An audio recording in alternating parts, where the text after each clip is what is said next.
Bonjour et bienvenue chez Saint-Cyr Automobile.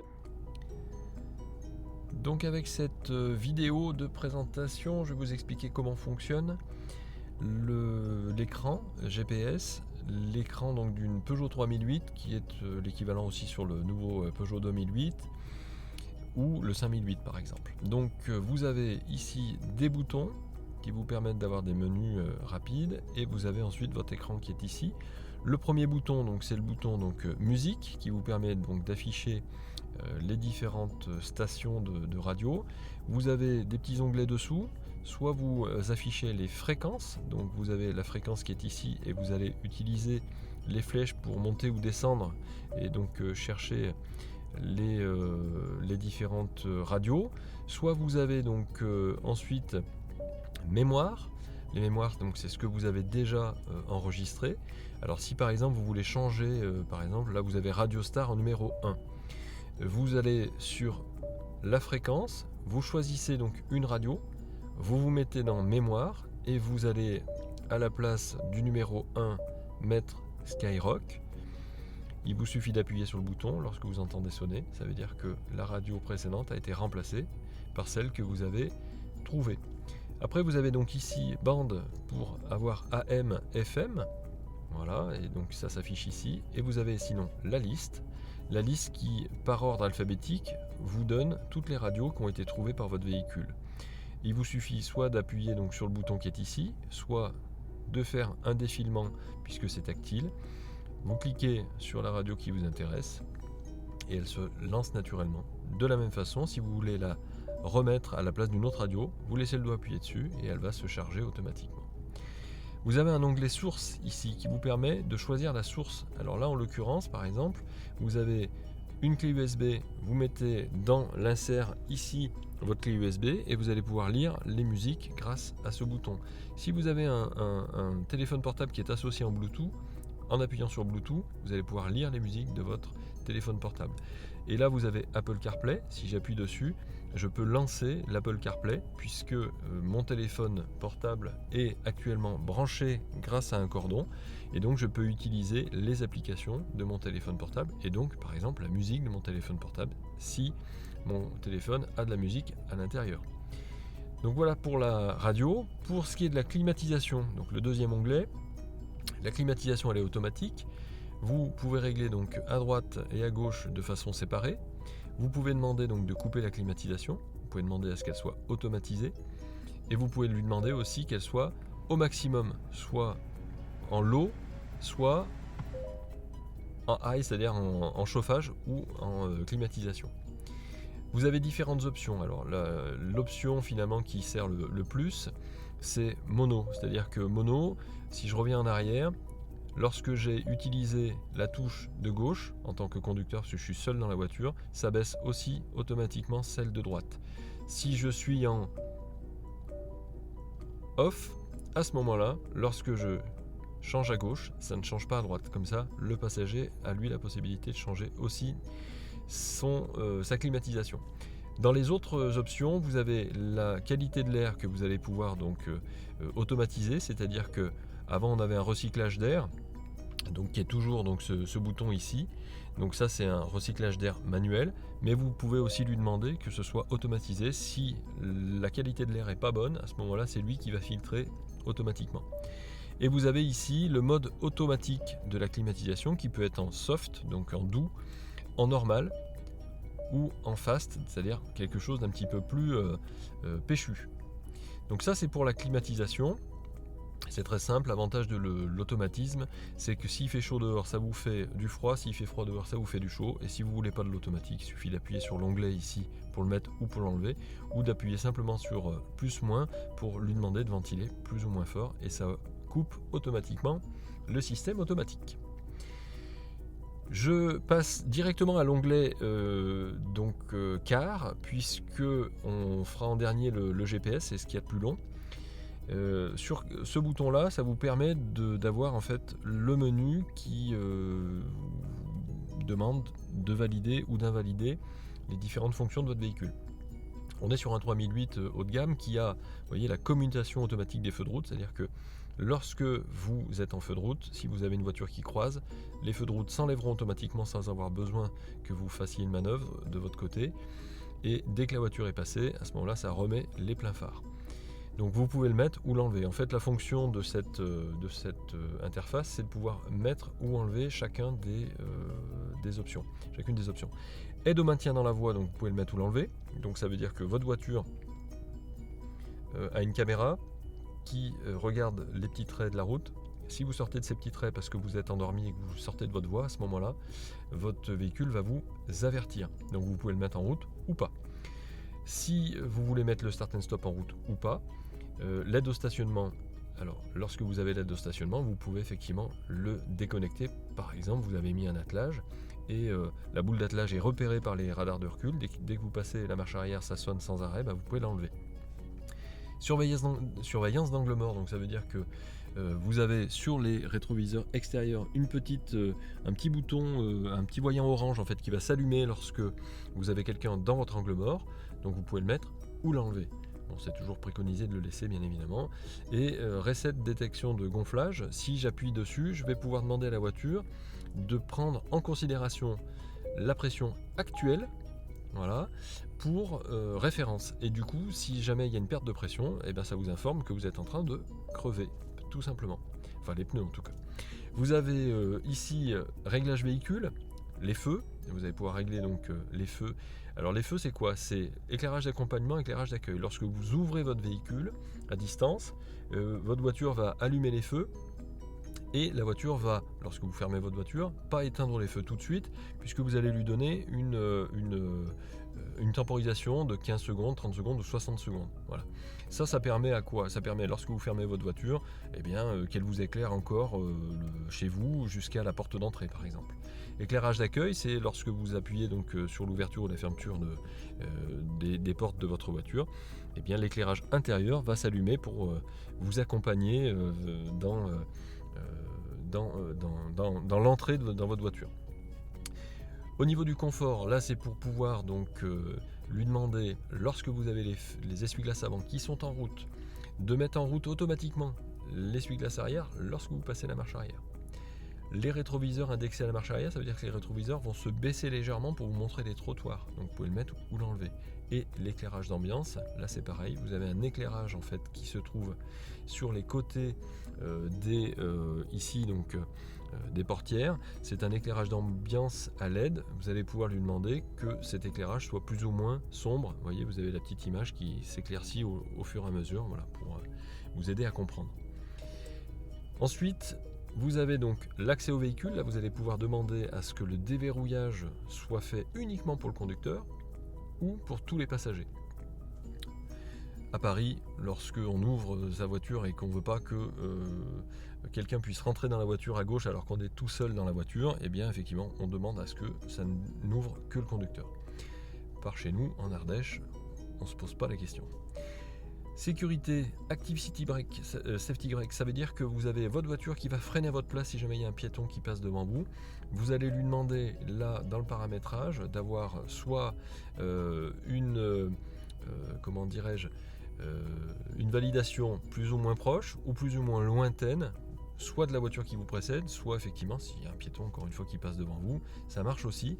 Et ça veut dire que si vous êtes trop près de la voiture qui vous précède, c'est pareil, votre voiture va d'abord vous prévenir par un voyant au tableau de bord et une musique sonore, et en même temps, si jamais vraiment vous êtes trop près, va freiner à votre place.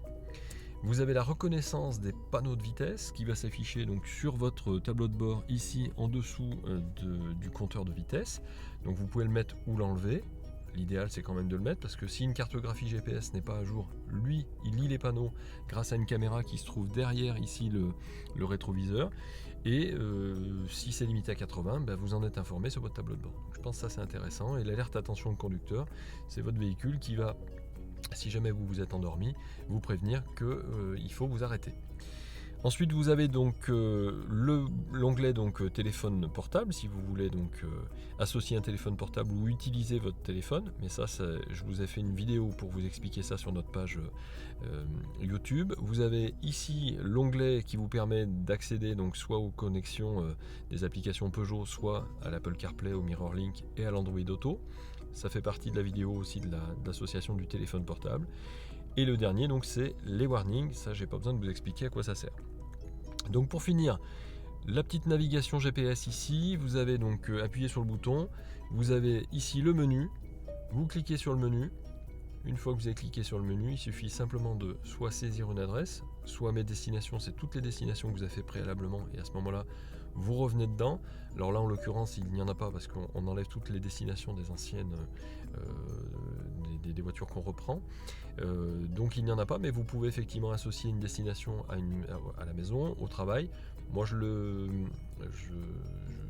vous dis qu'à la limite, il ne faut pas le faire parce que si jamais vous faites voler votre voiture et qu'il y a des affaires personnelles dedans avec les clés de votre maison, bah, c'est facile pour le cambrioleur d'aller chez vous ensuite. Donc ça, je pense que c'est une mauvaise idée de le faire. Vous pouvez aussi associer donc une adresse à des contacts. Et donc, il suffit simplement d'appuyer, voyez, sur le bouton pour pouvoir générer un nouveau contact avec une nouvelle adresse. Donc, dans les préférés, dans les récentes, mais encore une fois, vous voyez, c'est vide puisque nous, on les enlève systématiquement. Ensuite, vous avez point d'intérêt ici. Point d'intérêt, c'est si vous cherchez un parking, si vous cherchez une cave à vin, c'est pas recommandé au volant. Mais si vous cherchez un concessionnaire, si vous cherchez un garage, ou si vous cherchez une station-service, bah, vous allez chercher la station-service, ici. Et lui va vous dire exactement, parce que vous êtes perdu dans la campagne et dans une région que vous ne connaissez pas, bah lui cherche pour vous la meilleure station-service la plus proche. Il vous dit que c'est Carrefour Market à Davézieux. Et ben, il suffit de cliquer dessus et votre voiture va automatiquement créer la navigation pour vous y emmener directement. Voilà, donc ça c'était donc les points d'intérêt. Dans les critères de guidage, vous allez pouvoir choisir, mais ça vous pouvez le faire donc ici, vous pouvez le faire aussi à chaque fois que vous allez lancer donc un guidage, soit avec ou sans autoroute, soit avec ou sans péage, soit avec ou sans ferry. Le trajet le plus rapide, le plus court, donc le plus rapide, on l'a compris, ça prend les autoroutes. Le plus court, c'est celui qui prend les petites routes pour raccourcir en termes de kilomètres le parcours. Le compromis, c'est pour aller au plus vite tout en n'ayant pas des déviations trop importantes. Et écologique, c'est plutôt sans les autoroutes. Ensuite, vous allez pouvoir créer des itinéraires. Donc vous allez pouvoir choisir un itinéraire sans pour autant lancer la navigation, mais déjà ça vous permet d'avoir une notion de combien de kilomètres il vous reste à faire avant d'aller à votre destination ou combien de temps, et créer des étapes aussi. Et en dernier lieu, vous avez donc les réglages. Les réglages, donc c'est ce qui vous permettra de mettre ou de ne pas mettre le 3 dimensions, de mettre ou de ne pas mettre les bâtiments. Vous voyez, donc là, il n'y a pas de bâtiment, et là, vous avez les bâtiments. Lorsque vous arrivez dans une grande ville, vous avez effectivement le GPS en 3 dimensions. Et vous avez le terrain, vous voyez la différence entre sans terrain ou avec terrain. Vous avez le nivelé du terrain qui va s'afficher aussi sur votre cartographie pour être au plus proche de la réalité de ce que vous voyez en GPS et de ce que vous voyez en réalité. Après, vous pouvez orienter au nord, orienter au véhicule ou perspective. Perspective, c'est ce qui vous permet d'avoir votre voiture toujours au même endroit et c'est la route qui va changer. Sur la cartographie, vous allez autoriser déclaration de danger ou pas, conseil de fin de trajet à pied ou pas, ou l'envoi d'informations. Vous pouvez choisir les alertes qui vous permettront de vous alerter pour les zones à risque ou par exemple parce que vous cherchez un parking, vous demandez à ce qu'il vous alerte sur le parking. Ensuite, dans le menu réglage, je reviens dessus parce que j'ai appuyé sur un autre bouton, vous avez le vocal qui vous permettra donc d'activer les messages de guidage, l'énoncé de rue ou pas, vous pouvez le mettre ou l'enlever, et la cartographie donc avec le numéro de votre cartographie pour savoir à quel niveau vous êtes à jour ou pas. Une fois que vous avez fini, vous validez avec OK et il prend en compte toutes les modifications que vous avez faites. Donc là, on va dans saisir une adresse parce que finalement, c'est le principe du GPS. Une fois que vous avez réglé, vous n'avez plus besoin de vous en occuper. Maintenant, vous choisissez la destination. Ici, vous avez FR pour vous dire que vous êtes sur la carte France. Mais si vous avez la chance d'avoir une cartographie européenne, vous choisissez le pays où vous souhaitez aller, puisque si par exemple vous partez de Saint-Cyr aujourd'hui et que vous allez en Espagne, vous ne pouvez pas taper directement la ville espagnole sur la cartographie France, il faut d'abord aller chercher le pays. Une fois que vous avez choisi le bon pays, donc on va rester sur la France, il vous suffit simplement de taper le nom de la ville qui vous intéresse. Vous n'avez pas besoin de taper jusqu'au bout, hein, la plupart du temps, vous voyez là j'ai tapé Annonay, il vous trouve Annonay. Vous souhaitez aller à la rue Pierre de Coubertin, et bien vous tapez le début de Pierre par exemple, et lui va vous proposer automatiquement. Donc il n'y a pas besoin de taper complètement votre adresse. Un numéro, si vous le connaissez, vous le mettez. Si vous ne le connaissez pas, à ce moment-là, il vous amène jusqu'à cette rue-là. Et après, vous finissez le parcours tout seul. Vous appuyez sur OK. Vous validez les consignes de sécurité. Et lui vous donne déjà donc, le trajet. Il vous dit qu'il y a 6,5 km. Il vous dit que sur le trajet entre ici et votre arrivée, il n'y a pas ni travaux, ni bouchons, ni accidents. Ensuite, vous allez pouvoir donc ici, vous voyez, voir que la première chose que vous allez avoir, c'est un rond-point à 2 km. Vous avez votre 382 mètres, votre altitude en fait. On est sur une zone non cartographiée puisqu'on est devant le garage Saint-Cyr Automobile. Et ensuite, vous allez pouvoir donc ici, dans le menu, si vous le souhaitez, rajouter donc une étape. Comme je vous le disais tout à l'heure, par exemple, avant d'aller à Annonay, ah zut, j'ai oublié, il faut d'abord que je passe chercher le pain, donc je vais rajouter une étape ici, et je remets une autre adresse qui sera considérée comme une étape, donc une fois que je serai allé à ma première adresse, il m'emmènera directement à la deuxième. Et donc dernière chose, je refais pour que vous compreniez bien, si vous allez dans Menu, vous pouvez arrêter le guidage. Voilà, souvent on ne sait pas faire pour arrêter le guidage, là c'est extrêmement simple. Ici vous avez donc un bouton donc auto. Auto c'est la cartographie qui va zoomer automatiquement lorsque vous approchez de croisements ou lorsque vous allez être sur un rond-point, votre zoom se fait automatiquement. Malgré tout, vous pouvez le faire aussi manuellement pour baisser ou augmenter, vous voyez, le zoom. Voilà. Et à nouveau, vous avez un menu rapide qui vous permet d'avoir, vous voyez, l'onglet. Eh ben, je veux moi qu'on me signale s'il y a un parking pas très loin ou une station-service ou une zone de danger. Voilà, ça c'est un petit raccourci. Et dernière chose, vous avez sur ces écrans, c'est assez bien fichu, des raccourcis aussi, parce que vous avez effectivement les boutons ici, mais ce n'est pas toujours le cas dans certaines Peugeot Citroën, mais vous avez aussi des menus rapides. Vous voyez, si je veux aller à la climatisation, ben, je vais directement dans le menu ici, plutôt que d'aller chercher dans les touches qui sont en bas. Là, c'est pour le menu rapide ici. Là, si je vais sur cet onglet, je vais rentrer donc dans les données Wi-Fi, parce que votre voiture, par exemple, vous avez associer votre téléphone portable avec les données mobiles et donc vous allez pouvoir partager votre Wi-Fi avec vos enfants qui sont à l'arrière du véhicule.